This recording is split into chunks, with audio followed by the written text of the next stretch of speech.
anjos Caídos? caídos se deitaram com os que eles chamaram de filhos de Elohim. Os filhos de Deus Ah, os filhos de Deus. se juntaram às filhas dos homens. Elohim é uma palavra que traduz Deus, mas ela traduz mais do que Deus. Ela também fala dos anjos. Por quê? Bnei Ha-Elohim, quando em Jó, por exemplo, fala que os filhos de Deus cantavam enquanto Deus criava as terras. Quem eram os filhos de Deus que cantavam lá? Eram os anjos. Então, E tem uma diferença entre filhos de Deus, anjos, filho de Deus, nós? lá nesse contexto de Gênesis, os filhos de Deus ali, Bnei Ha-Elohim, são os anjos. Tá. E aí, Bnot Hadam, as filhas dos homens, Adão, homens, né? Eles tiveram um relacionamento. Aí vem alguns teólogos e falam, não, os filhos de Deus eram os descendentes de Sete. Caim morreu, matou Abel, então Deus deu um outro filho, Sete, que foi através de quem veio a linhagem boa. Mas por que os filhos de Sete seriam homens gigantes? Na verdade, houve uma mudança genética. Um material genético que foi introduzido nos seres humanos. Agora, a mesma palavra Elohim, tem um texto de Salmos que fala, vós sois deuses. E está dizendo, vós sois Elohim. Por quê? Porque Elohim também significava um líder forte da tribo. Um homem forte, um homem poderoso. Então, mas ali no caso, é claro que é anjos, porque tem um texto no Salmo que diz assim, fizeste um pouco menor do que... Está falando do homem, né? Fizeste um pouco menores do que... A tradução no Velho Testamento parece que é anjos. E o que, Que é Deus. Porque é Elohim. Tá. Mas quando você vai para o livro de Hebreus, ele fala, fizeste um pouco menor do que os anjos. Então ele está citando o texto do Velho Testamento, mas interpretando não como Deus, mas como anjos. Porque Elohim, Bnei Ha-Elohim, fala de anjos também. E esses anjos caídos, eles tiveram essa permissão? Por que Deus Não, permitiu eles isso? fizeram se rebelando. Se Mas rebelando. eles... As pessoas falam, pastor, mas a Bíblia não diz que os anjos não têm sexo? A Bíblia não diz isso. Ah, não diz? Não. Isso é uma A Bíblia convenção... diz que eles não se casam nem se dão em casamento. Não diz que eles não têm sexo. Esses anjos tinham sexo, tanto é que eles fizeram sexo e produziram E filhos. procriaram. Agora, aqueles anjos eles estão presos. Aqueles Anjos estão presos, segundo eles fizeram uma coisa o livro de abominável. abominável. O livro de Judas fala, os anjos que não guardaram o seu próprio domicílio, o seu corpo, né?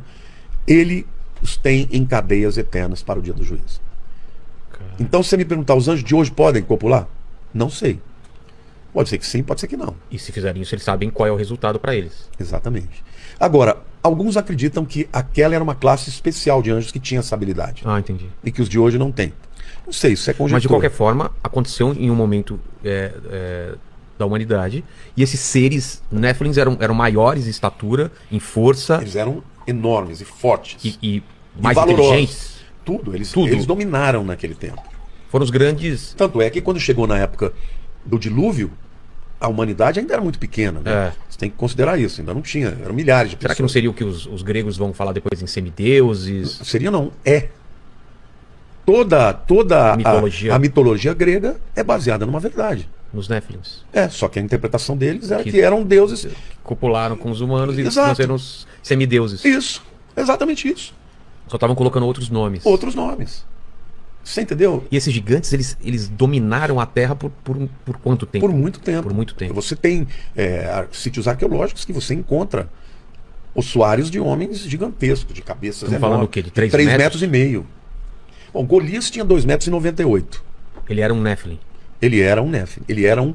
Um filho de... Na verdade, Nephilim não é o anjo, é o filho, né? O Nephilim é o resultado. É o resultado. Então ele seria um Nephilim. Ele seria um Nephilim. A palavra Nephilim quer dizer o quê? Vem de Nafal. Nafal é o verbo hebraico para cair. E o sufixo im, no final, é o plural masculino. Caídos? Por exemplo, Elohim, na verdade é deuses, ou anjos. Né? O plural feminino é Ot. Então, Bnot, né? Filhas. Se fosse filhos era Bnim. Então, Nafal com Im, Naflim, Nefilim. Então são os caídos no masculino. Quem são os caídos? São os filhos dos anjos, né, dos Bnei Ha-Elohim, dos filhos de Deus, que são os anjos, com as filhas dos homens. Esses são... A palavra gigantes lá no hebraico não é gigantes. Não? É Nefilim. Entendi. Entendeu? E por que um dilúvio resolveria isso? Por que não Porque outra acaba coisa? com a raça de todos eles, né? Foi a única alternativa. A Bíblia diz que Deus olhou e viu a iniquidade se multiplicar e ele decidiu que ele não ia continuar com aquilo. E ele decidiu então terminar com a humanidade. E Noé não tinha nenhum traço. Noé, então, esse é um detalhe interessante no hebraico. Quando fala que Noé era um homem puro, no hebraico a palavra é tamim. Tamim significa o quê? Puro, como se fosse um animal puro, sem mestiço. Entendeu? Quando fala, por exemplo, do cordeiro, que é puro, é tamim. Não podia ser um animal mestiço ou um animal que tivesse alguma coisa errada nele, uma quebradura, uma sarna. Não, é puro no sentido de completo, de perfeito e sem mistura. Entendi. Então, isso pode levar ao entendimento de que Noé não tinha o traço do DNA dos nefilins. E a mulher e os filhos? E a mulher talvez tivesse, porque eles apareceram de novo depois.